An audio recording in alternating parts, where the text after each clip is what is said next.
योभन्दा अगाडिको भिडियोमा चाहिँ हामीले बीपीएस 4th इयरको इन्भेस्टमेन्ट सब्जेक्टको chapter 4 risk return and portfolio management अन्तर्गत रहेर क्वेसन नम्बर 1 सल्भ गरेका थियौँ। आज हामी क्वेसन नम्बर 2 लिएर उपस्थित भएका छौँ। क्वेसन यस प्रकार रहेको छ, consider the following historical price and income data on the stock of NSB Nepal limited भन्यो है। अब तल दिएको छ अरे हामीलाई हिस्टोरिकल प्राइस दिएको छ र इन्कमको डाटा दिएको छ। अब income data on the stock of NSB Nepal limited, NSB Nepal लिमिटेडको चाहिँ हिस्टोरिकल प्राइस र इन्कमको डाटा चाहिँ हामीलाई दियो है। यहाँ दिएको छ इयर भनेर 2019, 20, 21, 22 र 23 दिएको छ। इन्डिङ प्राइस पर सेयर भनेर 220, 230, 250, 280 र 350 दियो। त्यस्तै गरेर बिगिनिङ प्राइस भनेर 200, 220, 230, 250 र 280 दियो। अनि डिभिडेन्ड पर सेयर पनि दिएको छ 10, 20, 25, 40 र 20 भनेर दिएको छ। अब क्वेसन नम्बर एले के भन्दैछ भने calculate the total rupee return. अब हामी यो निकाल्न सक्छौँ है। टोटल रुपी रिटर्न भनेको के हो त भन्दाखेरि एउटा हो हाम्रो इन्डिङ प्राइस पर सेयर माइनस बिगिनिङ प्राइस पर सेयर। यो गर्दाखेरि हाम्रो के आउँछ, क्यापिटल गेन आउँछ। ठिक छ, क्यापिटल गेन अथवा लस आउँछ। अनि त्यसमा हामीले डिभिडेन्ड पर सेयर जोड्यौँ भने के हुने भयो, टोटल रुपिज रिटर्न आउने भयो। त्यस पछाडि पर्सेन्टेज भनेको छ, पर्सेन्टेज निकाल्नलाई पनि हामीलाई गाह्रो छैन, त्यो अहिले हेरौँ है। अब त्यस पछाडि अर्को के छ त भन्दा what is the average rate of return over the period 2090 to 2023 भन्दैछ। एभरेज रिटर्न चाहिँ कति हुन्छ त। अब हिस्टोरिकल डाटा दिएको छ भनेको छ, हरेक सालको इन्फर्मेसन दिएको छ नि त। यो हरेक सालको इन्फर्मेसनबाट हामीले एभरेजमा चाहिँ कति रिटर्न प्राप्त गऱ्यौँ भन्ने कुरा हो, त्यो हामी निकाल्छौँ। त्यस पछाडि सी नम्बरमा भन्दैछ indicate the level of return you would expect in 2024 and comment your forecast भन्दैछ। Indicate the level of return you would expect in 2024। तपाईँले कति एक्सपेक्ट गर्नुहुन्छ 2024मा, त्यो देखाउनु पर्ने अरे। लेभल अफ रिटर्न तपाईँले प्राप्त गर्ने प्रतिफल चाहिँ 2024मा कति हुन्छ भनेर त्यो देखाउनु पर्ने अरे। And comment on your forecast, तपाईँले जुन फोरकास्ट गर्नुभएको छ त्यो फोरकास्ट गरेकोमा चाहिँ कमेन्ट गर्नु अरे है। त्यस पछाडि डी नम्बरमा भन्दैछ what is the total return in rupees and as a percentage of your original investment if you purchase 150 share of this stock at beginning of 2019 and sold it at end of 2021 अथवा 2021 भन्यो। What is the total return in rupees, total return रुपिजमा कति हुन्छ। And as a percentage of your original investment, तपाईँको original इन्भेस्टमेन्टको percentage return कति हुन्छ भन्दैछ। यदि तपाईँले चाहिँ 150वटा सेयर अफ दिस स्टक, यो स्टकको एनएसबी नेपाल लिमिटेडको चाहिँ 150वटा सेयर किन्नुभयो एट द बिगिनिङ 2019मा तपाईँले किन्नुभयो र and it sold at the end of 2021 2021मा लगेर चाहिँ बेच्नुभयो भने तपाईँको चाहिँ टोटल रिटर्न रुपिजमा कति हुन्छ र पर्सेन्टेजमा इनिसियल ओरिजिनल इन्भेस्टमेन्टको रेट अफ रिटर्नको पर्सेन्टेज चाहिँ कति हुन्छ भनेर हामीलाई क्वेसनले सोध्यो। अब हामी सरसर्ती यो क्वेसनको सोल्युसन हेर्न जान्छौँ। ल, calculation of total rupee return and total return in percentage भन्यो है। अब हामीलाई प्राइस दिएको थियो, इन्डिङ प्राइस अनि बिगिनिङ प्राइस दिएको थियो, डिभिडेन्ड पर सेयर पनि दिएको थियो। सबै पर सेयरमा हो ल, पर सेयरमा हो, यो पनि पर सेयरमै हो, डिभिडेन्ड पनि पर सेयरमै दिएको थियो ल, सबै पर सेयरमा दिएको इन्फर्मेसन हो। यो इयर भनेको 2019 देखि 2023सम्म दिएको छ। अब यहाँ मैले 1, 2, 3 भनेको छु, यो 1, 2, 3 को फर्मुला जस्तो बनाएको मात्रै हो। यो कसरी हुँदो रहेछ अहिले बुझाउँछु म। जस्तो इन्डिङ प्राइस दिएको छ, बिगिनिङ प्राइस दिएको छ। Ending price minus beginning price भनेको के हो हेरौँ ल। 1 - 2 भनेको हाम्रो क्यापिटल गेन हो। मैले एकदम क्लियर बुझाइदिएको छु ल, नत्र हामीले एकैचोटि हामीले रिटर्न निकाल्न पनि सक्थ्यौँ, टोटल रुपी रिटर्न पनि निकाल्न सक्थ्यौँ र रेट अफ रिटर्न निकाल्न पनि सक्थ्यौँ। तर मैले चाहिँ यहाँनिर क्यापिटल गेन पनि छुट्याइदिएको छु। अब क्यापिटल गेन छुट्याएपछि डिभिडेन्ड पर सेयर पनि हामीसँग छँदैछ, यो पर सेयरमै यो क्यापिटल गेन पनि। अनि यो दुईटालाई चाहिँ जोड्दाखेरि हाम्रो के हुन्छ, टोटल रुपी रिटर्न हुन्छ। त्यस पछाडि टोटल रुपी रिटर्नलाई चाहिँ इनिसियल इन्भेस्टमेन्ट यानि कि बिगिनिङ प्राइसमा डिभाइड गरियो भने के हुन्छ त फेरि हाम्रो भन्दाखेरि त्यो चाहिँ हाम्रो रेट अफ रिटर्न आउँछ। त्यो हामीले अगाडि फर्स्ट नम्बर क्वेसनमा पनि गरेको थियौँ, त्यही स्टेप चाहिँ फलो गर्ने हो यसमा पनि है त। अब हामी हेरौँ, जस्तो 220 हाम्रो इन्डिङ प्राइस अन्तिममा बेचेको मूल्य सुरुमा 200मा किनेको थियो भने यसमा यो घटाइदिने 20 भयो। 230 मा 220 घटाउने 10 भयो, 250 मा 230 20 भयो, 280 मा 250 30 भयो, 350 मा 280 70 भयो। ठिक छ। अब डिभिडेन्ड पर सेयर छँदैछ। अब यो दुईटा जोडिदिने हो, डिभिडेन्ड प्लस क्यापिटल गेन भनेको के हो त? 3 + 4, 3 भनेको डिभिडेन्डको कोलम भयो, 4 भनेको के हो त? क्यापिटल गेनको कोलम भयो। यो दुईटा जोड्दाखेरि हाम्रो के आउँछ त? 5 भन्ने नम्बर आउँछ। 5 नम्बरको जुन छ 5 नम्बर कोलम चाहिँ के इन्डिकेट गर्छ त भन्दा टोटल रुपी रिटर्नलाई चाहिँ इन्डिकेट गर्छ। भनेको क्यापिटल गेन र डिभिडेन्डको सम भनेको टोटल रुपी रिटर्न। 20 10 ले 30 भयो, 20 10 ले फेरि 30 भयो, 20 र 25 ले 45 भयो, 40 30 70, 70 र 20 ले 90। यसरी यो पनि भयो है। अब total rupee return divide by initial investment अथवा बिगिनिङ प्राइस गऱ्यौँ भने हाम्रो के आउँछ? रेट अफ रिटर्न भनेको छ। भनेको 30/200 गर्नु पर्यो ल। 30/200 गरेर हेरौँ हामी। जस्तो 30/200 गर्दा कति आउँदो रहेछ हाम्रो? 0.15। यो भनेको 15%। अर्को कति? 30 सुरुको प्राइस 220, 30/220 गर्दाखेरि कति आयो? 13.64, 6 3 छ 6 4 बनाइएको छ है। अर्को कति छ? 45/230 गर्दाखेरि 19.565 छ, 19.57 बनाइयो। यसरी हामीले यो फेरि अर्को 70/250, 90/280 गरेर यो निकालेको छौँ है। टोटल रुपी रिटर्न पनि र रेट अफ रिटर्न पनि हामीले अनि सम गरिदिएको छौँ। यो सम किन गरेको त भन्दाखेरि हामीलाई average return over the period पनि निकाल भनेको छ क्या बी नम्बरको लागि। बी नम्बरमा एभरेज रिटर्न निकाल्नको लागि त अब एभरेज चाहिँ कसरी निकाल्ने भन्दा जम्मा हामीले रिटर्न टोटल कति प्राप्त गऱ्यौँ? रेट अफ रिटर्न भनेको 108.35% चाहिँ हाम्रो टोटल रिटर्न भएछ, रेट अफ रिटर्न। अब यो त टोटल रेट अफ रिटर्न भनेको त 1 2 3 4 यो 5वटा वर्षको पिरियडमा हो नि त। भनेको 5वटा वर्षलाई हामीले जोड्दाखेरि न हाम्रो यो 108.35 भएको हो। अब एभरेजमा चाहिँ जुन यो 5 वर्षको एभरेजमा चाहिँ हाम्रो कति रिटर्न कमाइएछ, कति नाफा कमाइएछ त भन्दाखेरि 108.35 भनेको total rupee annual rate of return divide by number of year कति त? 1 2 3 4 5। यो काउन्ट गर्ने हो 5।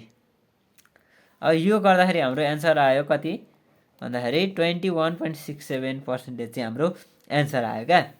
एन्सर हाम्रो 21.67% आयो। अब हामीलाई क्वेसन नम्बर सीले के भनेको थियो भने indicate the level of return you would expect in 2024। तपाईँले 2024मा चाहिँ लेभल अफ रिटर्न कति हुन्छ त्यो एक्सपेक्ट गर्नुभएको छ, त्यो निकाल्नुपर्ने अरे। And comment on your forecast, तपाईँले जुन फोरकास्ट गर्नुभएको छ 2024मा यति हुन्छ है भनेर जुन प्रेडिक्सन गर्नुभएको छ त्यो प्रेडिक्सनमा चाहिँ तपाईँको कमेन्ट, तपाईँको विचार चाहिँ व्यक्त गर्नु है भनेर भन्दैछ। अब त्यो पनि हेरौँ। अब सी नम्बरको डिसिजन लेख्ने हो। यो डिसिजन चाहिँ हामीले के भनेर लेख्छौँ त? क्वेसनले के भनेको थियो भन्दाखेरि indicate the level of you would expect in 2024।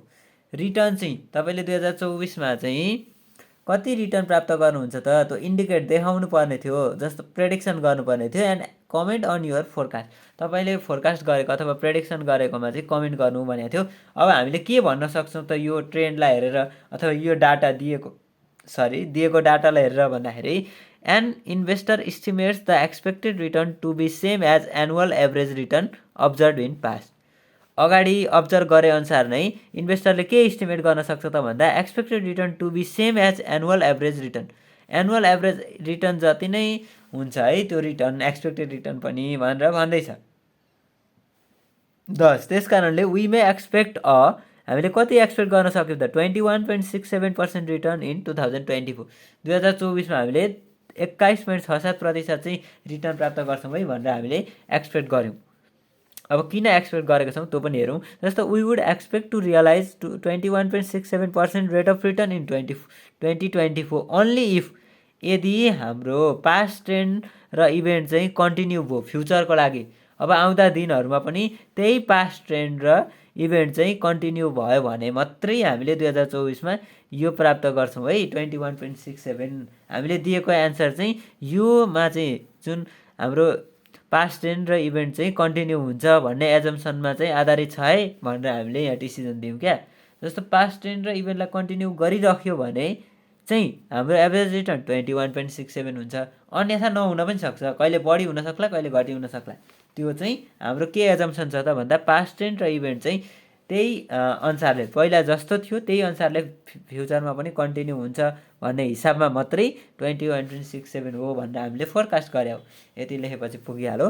अब डी नम्बरमा भनेको थियो यदि तपाईँले 150वटा सेयर चाहिँ सुरुमा किन्नुभयो एट द बिगिनिङ अफ 2019 है, 2019को सुरुमा तपाईँले 150वटा सेयर किन्नुभयो त्यो स्टकको, अनि and sold it and end of 2021 2021मा चाहिँ तपाईँले बेच्नुभयो इन्ड अफ 2021 है, 2021को अन्तिममा। अब the total return in rupees and as a percentage of our original investment is given by भनेको छ। अब हाम्रो टोटल रुपियाँ रिटर्न र पर्सेन्टेज चाहिँ हामी निकालेर हेर्छौँ है कति हुँदो रहेछ हेरौँ। फर्स्टमा त हामी डिभिडेन्ड हेरौँ ल। डिभिडेन्ड भनेको चाहिँ 10 + 20 + 25 भनौँ अनि इन्टु 150 भनेको छ ल। अब यो कसरी रहेछ यो पनि हेरौँ। जस्तो अगाडि हामीले टेबल बनाएको छौँ नि, त्यो टेबललाई सर्लक्क एकचोटि हेरिदिने क्या, पछाडि फर्केर हेरिदिने। त्यो टेबल हाम्रो के थियो, डिभिडेन्ड हेरौँ, डिभिडेन्ड हेरौँ अनि इयर पनि हेर्नुपर्छ ल। डिभिडेन्ड पनि हेर्नुपर्छ, इयर पनि हेर्नुपर्छ। भनेपछि इयर हाम्रो के हो त 2019मा किनो हो, 2019को बिगिनिङमा किनो भनेपछि डिभिडेन्ड प्राप्त गर्यो। यो 10 डिभिडेन्ड प्राप्त गर्यो, 20 पनि डिभिडेन्ड प्राप्त गर्यो र अर्को 25 पनि प्राप्त गर्यो। 2021को अन्तिममा मात्रै के गरे त बेचे भनेपछि 10, 20 र 25 चाहिँ डिभिडेन्ड पर सेयर। एउटा सेयरको चाहिँ 10 रुपियाँ एउटा प्राप्त गर्यो यो वर्षमा 19मा, 20मा 20 रुपियाँ र 25 रुपियाँ चाहिँ 21मा प्राप्त गर्यो भनेको टोटल डिभिडेन्ड कति प्राप्त गर्यो 25, 20, 45, 10ले 55। 55 इन्टु अब कतिवटा सेयर त नम्बर अफ सेयर भनेको चाहिँ कति 150 भनेपछि टोटल अमाउन्ट कति हुने भयो 8250 रुपियाँ चाहिँ उसको डिभिडेन्डको रूपमा। डिभिडेन्ड भनेको के हो इन्कमको रूपमा प्राप्त गर्यो है, इन्कमको रूपमा।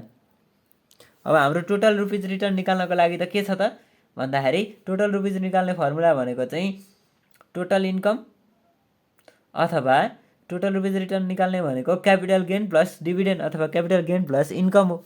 क्यापिटल गेन भनेको ending value minus beginning value plus income भनेको अहिले हामीले निकालेको डिभिडेन्ड हो। यति गऱ्यौँ भने टोटल रुपी रिटर्न अथवा टोटल इन्कम अथवा टोटल रुपी रिटर्न आउँछ क्या, रुपी रिटर्न आउँछ।